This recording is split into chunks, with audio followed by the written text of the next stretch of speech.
ಹೋಗ್ತಿದ್ರು ಈಗ ಅವ್ರ ಬಗ್ಗೆ ನಾನು ಸ್ವಲ್ಪ ಸಮಯ ಮಾತಾಡಿದೆ. ಕೆಲವೊಬ್ಬರು ಯಾರೋ ಪೊಲೀಸವರು ದಯವಿಟ್ಟು ಅವ್ರಿಗೆ ನಾನು ಕೈ ಎತ್ತಿ ಮುಗಿಬೇಕನ್ನಿಸ್ತಿದೆ. ಆ ಪೊಲೀಸರು ಯಾವ ಸ್ಟೇಷನಲ್ಲಿ ಕೆಲಸ ಮಾಡ್ತಿದ್ದಾರೋ ಗೊತ್ತಿಲ್ಲ, ಆದರೆ ದಯವಿಟ್ಟು ಈ ಕೆಲಸ ಮಾತ್ರ ಮಾಡಬೇಡಿ ಅಂತ ನಾನು ಕೇಳ್ತೀನಿ. ನಮ್ಮ ಪೊಲೀಸ್ ಅಧಿಕಾರಿಗಳಿಗೆ ಹೇಳೋದೇನಪ್ಪ ಅಂತ ಹೇಳಿದ್ರೆ, ನೋಡ್ರಿ ಇವ್ರನ್ನ ಪೊಲೀಸೇ ಕರ್ಕೊಂಬಂದು ಇಲ್ಲೆಲ್ಲ ಬಿಟ್ಟು ಹೋಗಿದ್ದಾರೆ.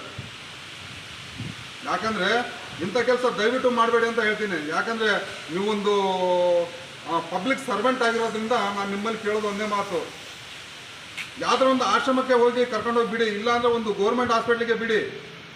ದಯವಿಟ್ಟು ಅವ್ರಿಗೆ ಏನೋ ಒಂದು ಸಹಕಾರತೆ ಸಿಗುತ್ತೆ, ಇಲ್ಲಾಂದರೆ ಹೆಲ್ಪ್ಲೈನ್ ಮೂಲಕವಾಗಿ ನಮಗೆ ಕರೆ ಮಾಡ್ತಾರೆ, ನಾವು ಹೋಗಿ ಕರ್ಕೊಂಬಂದು ಅವ್ರಿಗೊಂದು ಸೇಫಾಗಿ ಒಂದು ಸ್ಥಳವನ್ನು ನಾವು ಕೊಡ್ತೀವಿ. ಅದು ಬಿಟ್ಬಿಟ್ಟು ರೋಡಲ್ಲಿ ಅಲ್ಲಿ ಬಿಟ್ಟು ಹೋಗೋ ಕೆಲಸ ಮಾಡಿದರೆ ತುಂಬ ಬೇಜಾರಾಗುತ್ತೆ. ದಯವಿಟ್ಟು ಈ ಕೆಲಸ ಮಾಡಬೇಡಿ ಅಂತಲೂ ಸಹ ನಿಮ್ಮಲ್ಲಿ ಕೇಳ್ಕೊಳ್ತೀನಿ.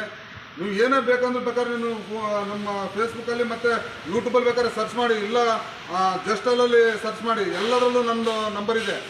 ದಯವಿಟ್ಟು ಆ ರೀತಿ ಸರ್ಚ್ ಮಾಡಿಬಿಟ್ಟು ಬೇಕಾದ್ರೆ ನಮಗೆ ಕಾಲ್ ಮಾಡಿಬಿಟ್ರೆ ನಾವು ಬಂದು ಕರ್ಕೊಂಡು ಹೋಗ್ತೀವಿ. ಈ ರೀತಿ ಕೆಲಸ ಯಾವತ್ತೂ ಮಾಡಬೇಡಿ ಅಂತ ಹೇಳ್ತೀನಿ. ಅವ್ರ ಕಡೆ ಮಕ್ಕಳಿದ್ದಾರೆ, ಆದರೆ ಬಟ್ ಅವ್ರು ಏನಕ್ಕಾಗಿ ಬಂದಿದ್ದಾರೋ ಗೊತ್ತಿಲ್ಲ. ಅವ್ರ ಬಗ್ಗೆ ನನಗೆ ಯಾವುದೇ ಹೆಚ್ಚಿನ ಮಾಹಿತಿ ನನಗೆ ಸಿಕ್ಕಿಲ್ಲ.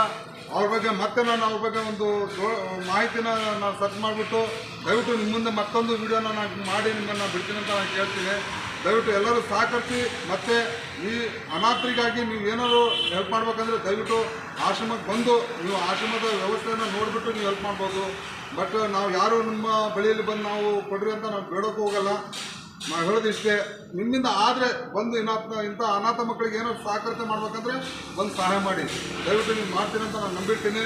ಮತ್ತು ಇನ್ನೊಂದೇನಪ್ಪ ಅಂದರೆ ಹೆಚ್ಚಾಗಿ ಹೇಳೋದು ನಿಮ್ಮಲ್ಲಿ ಅಂದರೆ, ಇಂಥ ವೀಡಿಯೋಗಳನ್ನು ನೀವು ನೋಡಿದಾಗ ದಯವಿಟ್ಟು ಒಂದು ಶೇರ್ ಮಾಡಿ ಮತ್ತು ಒಂದು ಲೈಕನ್ನು ಕೊಡಿ ಅಂತ ಕೇಳ್ತೀನಿ. ಯಾಕಂದರೆ ನೀವು ಕೊಡೋಂಥ ಒಂದು ಶೇರು, ಒಂದು ಲೈಕ್ ಇಂಥ ಅನಾಥ ಮಕ್ಕಳಿಗೆ ಒಂದು ಹೊತ್ತಿನ ಊಟಕ್ಕೂ ಆಗ್ಬೋದು, ಇಲ್ಲ ಅವ್ರಿಗೇನೋ ಒಂದು ಮೆಡಿಸನ್ನು ಏನೋ ಒಂದು ವ್ಯವಸ್ಥೆಗೆ ಆಗ್ಬೋದು ಅಂತ ನಾವು ಕೇಳೋದಷ್ಟೇ.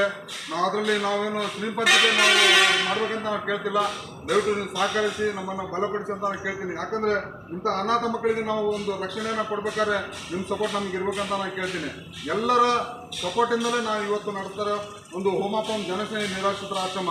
ಯಾಕಂದರೆ ಕೆಲವು ಎಂತೆಂಥ ವೀಡಿಯೋಗಳನ್ನೇ ನೋಡ್ತೀರಿ, ಬಟ್ಟೆ ಬಿಚ್ಕೊಂಡು ಅಲ್ಲಿ ಕುಣಿಯೋಂಥ ವೀಡಿಯೋ ನೋಡ್ತೀರಿ, ಅವಕ್ಕೆಲ್ಲ ಒಂದು ಶೇರ್ ಮಾಡ್ತೀರಿ, ಲೈಕ್ ಮಾಡ್ತೀರಿ.